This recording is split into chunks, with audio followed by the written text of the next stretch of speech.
Hi and welcome to my second draft team video.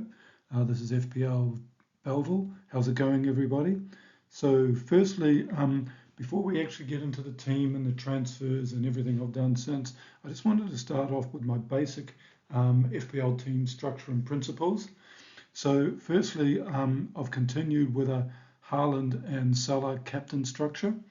This is something I haven't wavered on from the beginning, unlike a lot of content creators you've seen who have flip-flopped between the two and will probably still do so before we get to the game week 1 deadline.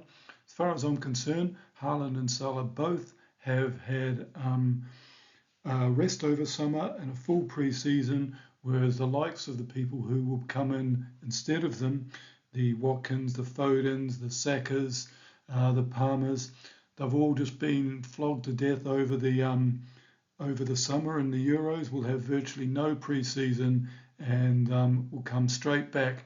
I mean, I don't know how much you watched of the Euros, but the England team to me looked completely fatigued and overcooked, and I expect that to go into the season as well. And that's even if we're assuming they actually start in game week 1. It wouldn't surprise me if none of them actually start in game week 1 or 2. So the second principle is a set and forget premium defense. If you remember, I had Trent Alexander-Arnold, Vardiol, and Gabriel as my 3 defense, and then with 2 4.0 defenders on the bench. That hasn't changed and won't change. Then my bench is always minimum spend. There's nothing worse for me than having a load of points being left on your bench and having to pontificate on a Friday as to who is going to start and who isn't going to. Having said that, my 11th starting spot could be a 4-way rotation between the 3 cheap bench players and Morgan Rogers, who's my 11th player.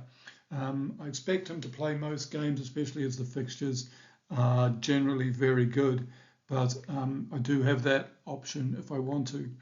And also lastly, although my team is based really on the first 5 game weeks, I haven't really set a wild card. Some people are very determined that they know exactly when they're going to wild card. Definitely not the case for me. Right, so let's now look at the transfers since the last draft. Only 3. I've moved the goalkeeper Sanchez out for Areola. I think Sanchez has obviously got competition now from Jorgensen, who's been signed as basically a player who's better at his feet than Sanchez. I expect him to probably start, or if not, take Sanchez's place once he's up to scratch with the system. Also, if you've been watching pre-season, the Chelsea defence has been a complete mess, and they're insistent on playing out in the back and really just seem to have been unable to execute it. Certainly if you saw the Manchester City highlights, where they basically conceded at least 2 goals from trying to play out, and then afterwards Maresca just blamed the slowness of the pitch. Actually, I think it might have been Pep giving him that excuse. But anyway, so I've changed Gabriel for Saliba. Basically, since Calafiori has come in, he is a possibility for the left-sided centre-back, although really I expect him to play left-back rather than encroach on Gabriel, but it's just safer to go to Saliba. And then last thing was the 11th place, where I talked about Morgan Rogers coming in for Willock. Willock hasn't really got close to a starting spot, so Rogers is in play at the moment. Right, so let's see the new team. There it is. You can see Areola in goal with Fabianski as his start as the 4.0 non-playing goalkeeper. He is actually Areola's reserve goalkeeper, although they have bought Fotheringham, so who is 4.5. So there is a risk that he won't be the backup, but it is what it is. So Saliba is coming for Gabriel. Vardiol for the Man City representative, and Alexander-Arnold as the Liverpool representative. Just have to be a bit careful with Alexander-Arnold because he hasn't appeared in pre-season, and really, until the first game, we've only really got 13 days or so. So just have to watch out for him. If I downgraded him, it would give me some more money. The bench is Fies and Harwood Ballas. So those are the two 4.0 players I don't expect to play very much. Then in midfield, we've got Rogers, who's the 5 is my 11th starting spot, which in theory I could rotate with those 3 bench players. From game week 3, Villa have really good fixtures, so I expect him to be the starter most of the time. Then Salah as one of my captain choices, then Eze and Nkunku. Nkunku's been in great form pre-season, played 90 minutes for most of the games, and Eze is obviously the talisman and penalty taker for Palace. And the bench is Winks at the moment. There's a possibility that 4.5 million Spurs midfielder Bellville could be a starter for Spurs. He's basically been excellent in pre-season and replaced at half-time Maddison, who's been with poor end of season and apparently had a pretty quiet game in the recent friendly. So he's my watch out at the moment, and he would give an attacking midfielder as a 4.5 player and become a real option to start, especially when you consider that Rodgers' first 2 games are a little bit trickier. So in the forward line, Isak, who I can't see shifting unless he gets injured, and Haaland, of course. I've stuck with João Pedro. He was injured, but seems to be back in training. Should have penalties for Brighton.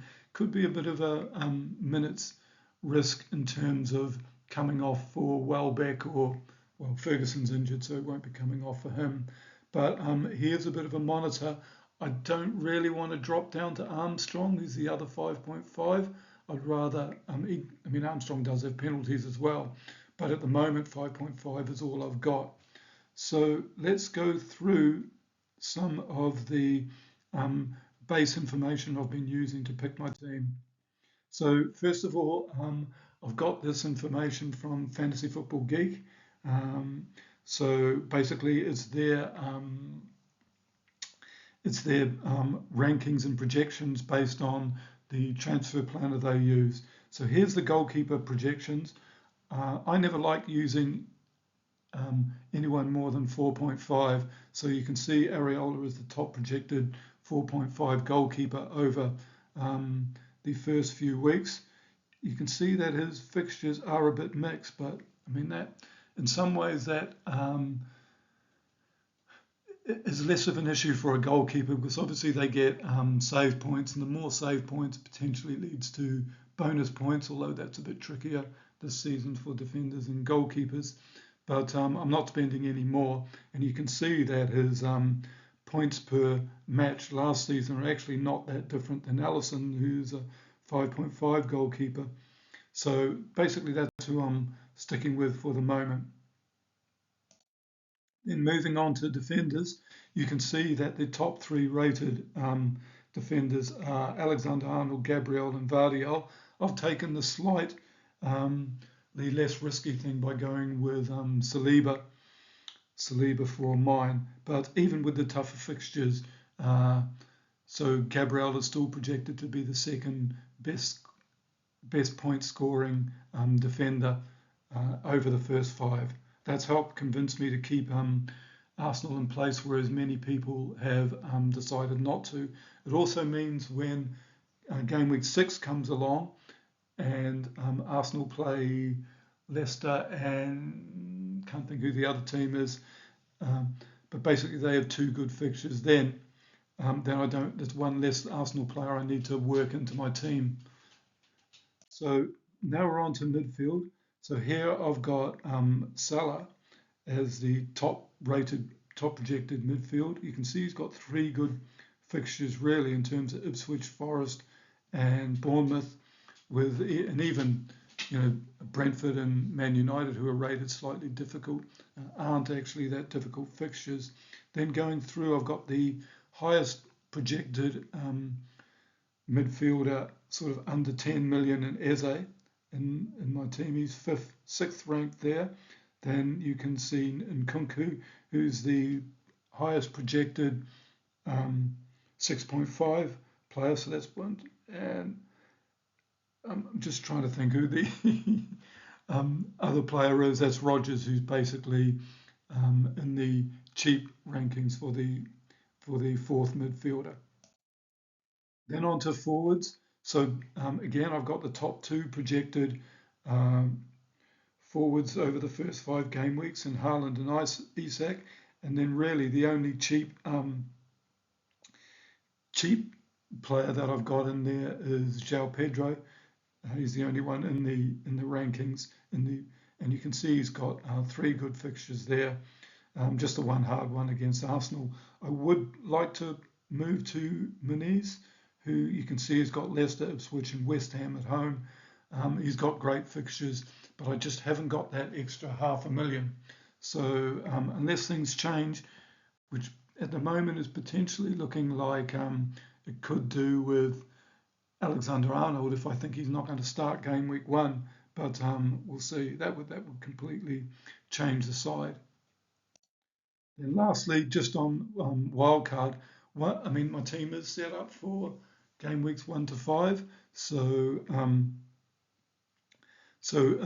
a game week 6 wildcard is potentially when I could do it. You can see it's Leicester and Southampton that Arsenal have there, so that's a good turning point.